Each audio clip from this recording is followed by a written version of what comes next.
ಇನ್ನು ಪ್ರಧಾನಿ ನರೇಂದ್ರ ಮೋದಿಯವರ ನೇತೃತ್ವದಲ್ಲಿ ಭದ್ರತಾ ಸಮಿತಿ ಸಭೆ ನಡೆಯುತ್ತೆ. 5:30ಕ್ಕೆ ಸಮಯ ಕೂಡ ನಿಗದಿಗೆ ಆಗಿದೆ.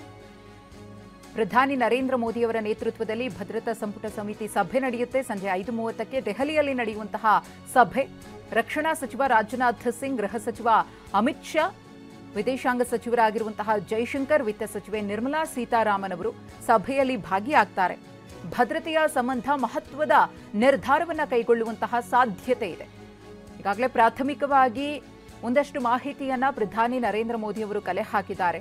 ಸ್ಫೋಟ ಸೋಮವಾರ ಸಂಜೆಯ 6:50 ಸುಮಾರಿಗೆ ಸಂಭವಿಸುತ್ತೆ. ಆ ಕ್ಷಣದಿಂದಲೂ ಕೂಡ ಘಟನೆಯ ಸಂಪೂರ್ಣ ವಿವರಣೆಯನ್ನ ಪಡೆದುಕೊಂಡಿದ್ದಾರೆ. ಅದರ ಜೊತೆಗೆ ಎಲ್ಲಿ ತಪ್ಪಾಯಿತು, ಎಲ್ಲಿ ಲೋಪ ಆಯಿತು ಅನ್ನೋದ್ರ ಬಗ್ಗೆಯೂ ಕೂಡ ಚರ್ಚೆಯನ್ನ ಮಾಡಬೇಕಿದೆ. ಹಾಗೆಯೇ ಮುಂದಿನ ದಿನಗಳಲ್ಲಿ ಇಂತಹ ಸ್ಫೋಟಗಳು ಅಥವಾ ಉಗ್ರರ ಕುಕೃತ್ಯಗಳು ಮರುಕಳಿಸಿದ ರೀತಿಯಲ್ಲಿ ಬಿಗಿ ಕ್ರಮವನ್ನು ತೆಗೆದುಕೊಳ್ಬೇಕಾದಂತಹ ಅವಶ್ಯಕತೆ ಇದೆ. ಅದರ ಜೊತೆಗೆ ಈ ಒಂದು ದುಷ್ಕೃತ್ಯಕ್ಕೆ ಯಾರು ಕಾರಣಕರ್ತರಾಗಿದ್ದಾರೋ ಅವರಿಗೆ ತಕ್ಕ ಶಾಸ್ತಿ ಆಗಬೇಕಿದೆ, ಅವರ ಮೂಲವನ್ನ ಕೆದಕಬೇಕಿದೆ. ಆ ನಿಟ್ಟಿನಲ್ಲಿ ಇವತ್ತಿನ ಈ ಮಹತ್ವದ ಸಭೆ ಒಂದಷ್ಟು ನಿರ್ಧಾರಗಳಿಗೆ ಕಾರಣವಾಗುತ್ತೆ. ಮತ್ತೊಂದು ಕಡೆ ಗಮನಿಸ್ತಾ ಇದ್ದೀರಿ, ಗಾಯಾಳುಗಳ ಆರೋಗ್ಯವನ್ನ ಪ್ರಧಾನಿ ನರೇಂದ್ರ ಮೋದಿ ಅವರು ವಿಚಾರಿಸಿದಂತಹ ಕ್ಷಣ ಇದು. ಆಸ್ಪತ್ರೆಗೆ ಭೇಟಿಯನ್ನು ಕೊಟ್ಟು ಗಾಯಾಳುಗಳ ಆರೋಗ್ಯ ವಿಚಾರಿಸಿದ್ದಾರೆ. ಏನೇನು ಆಗಿದೆ ಅನ್ನೋದ್ರ ಬಗ್ಗೆ ಖುದ್ದು ಅವರಿಂದಲೇ ಮಾಹಿತಿಯನ್ನ ಪಡೆದಿದ್ದಾರೆ. ಈ ಕುರಿತು ಮತ್ತಷ್ಟು ಮಾಹಿತಿಯನ್ನು ಕೊಡೋದಕ್ಕೆ ನಮ್ಮ ಪ್ರತಿನಿಧಿ ಪ್ರಮೋದ್ ಇದೀಗ ನೇರ ಸಂಪರ್ಕದಲ್ಲಿದ್ದಾರೆ. ಪ್ರಮೋದ್, 5:30ಕ್ಕೆ ಸಭೆ ಆರಂಭ ಆಗುತ್ತೆ. ಇನ್ನೇನು ಕೆಲವೇ ಹೊತ್ತಿನಲ್ಲಿ ಮಹತ್ವದ ವಿಚಾರಗಳ ಬಗ್ಗೆ ಮೋದಿಯವರು ಚರ್ಚೆಯನ್ನ ಮಾಡ್ತಾರೆ. ಏನೆಲ್ಲ ನಿರ್ಧಾರಗಳಾಗಬಹುದು ಅಂತ ಹೇಳಿ.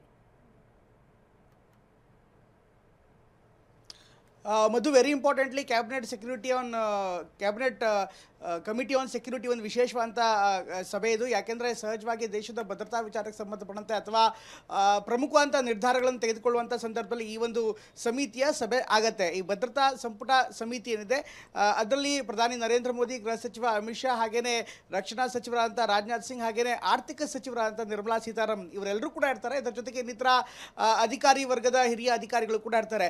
ಸಾಮಾನ್ಯವಾಗಿ ದೇಶಕ್ಕೆ ಒಂದು ಆಂತರಿಕವಾಗಿ ಥ್ರೆಟ್ ಆದಂಥ ಸಂದರ್ಭದಲ್ಲಿ ಅಥವಾ ಬಾಹ್ಯವಾಗಿ ಒಂದು ಥ್ರೆಟ್ ಆದಂಥ ಸಂದರ್ಭದಲ್ಲಿ, ದೇಶಕ್ಕೆ ಯಾವುದೇ ರೀತಿಯಂಥ ಭದ್ರತಾ ವಿಚಾರಕ್ಕೆ ಥ್ರೆಟ್ ಆದಂಥ ಸಂದರ್ಭದಲ್ಲಿ ಈ ಒಂದು ಮಹತ್ವದ ನಿರ್ಧಾರವನ್ನು ಮಾಡ್ತಾರೆ.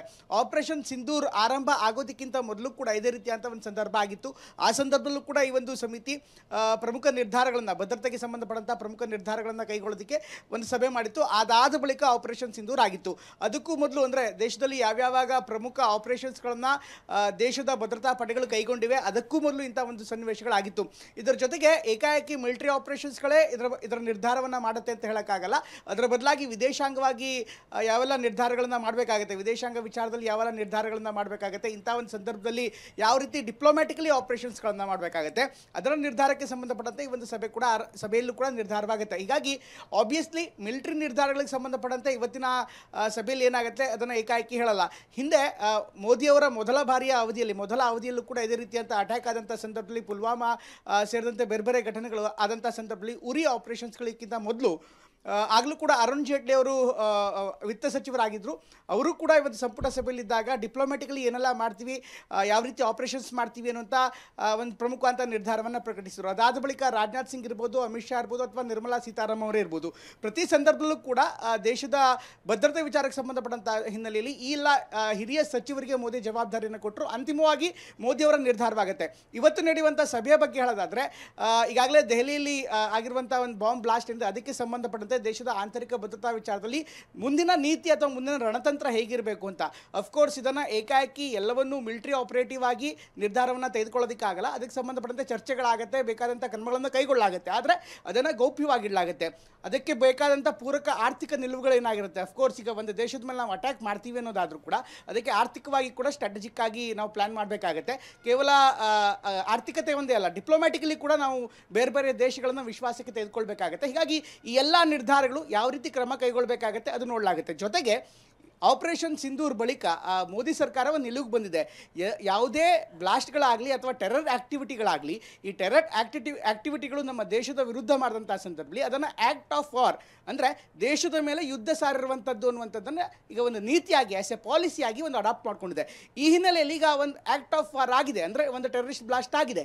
ಇದು ದೇಶದ ಮೇಲೆ ಮಾಡಿರುವಂಥ ಯುದ್ಧ ಅಂತಲೇ ಈ ಒಂದು ಸರ್ಕಾರ ಪರಿಗಣಿಸುತ್ತೆ. ಇಂಥ ಒಂದು ಯುದ್ಧ ಸಂದರ್ಭದಲ್ಲಿ ಹೇಗೆ ನಿರ್ಧಾರಗಳನ್ನು ಮಾಡಬೇಕಾಗುತ್ತೆ, ಇವತ್ತಿನ ಈ ಭದ್ರತಾ ಸಮಿತಿ ಸಭೆಯಲ್ಲಿ ಈ ಎಲ್ಲ ನಿರ್ಧಾರ ನಿರ್ಧಾರಗಳಾಗುತ್ತೆ.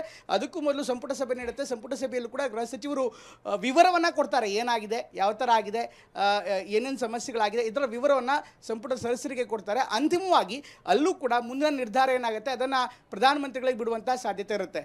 ಮಧು. ಧನ್ಯವಾದ ಪ್ರಮೋದ್, ತಮ್ಮ ಮಾಹಿತಿಗಾಗಿ.